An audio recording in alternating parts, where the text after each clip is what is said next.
Venus is one of Saturn's cutest moons. Its entire surface area is about the same as Spain, but its giant crater makes it look like the Death Star.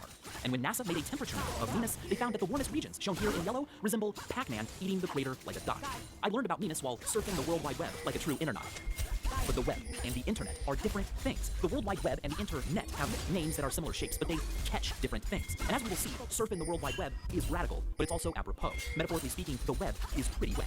Before the web existed and before the internet existed, there were computers, but they were big and lonely. They couldn't really talk to one another. I'm sure you could connect similar pieces of hardware that spoke similar protocols, but that was just a network. To connect disparate global machines, you would need a network of networks. And in the 1960s, a bunch of brilliant minds collaborated on just such a thing. Now, at the time, the phone companies weren't very interested, and because no single institution could put the entire responsibility and computing power needed for dedicated lines, well, more innovative and efficient methods were used. A system spanning many nations is international, so a system spanning many networks is an internetwork. It wouldn't be until 1974, in this very document, that the word internetwork would be officially shortened to what we use today, internet.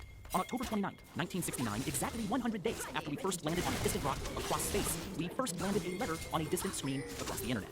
Leonard Kleinrock and a team at UCLA decided to send the word login to a different model of computer at Stanford. They sent the L and it arrived. They sent the O and it arrived.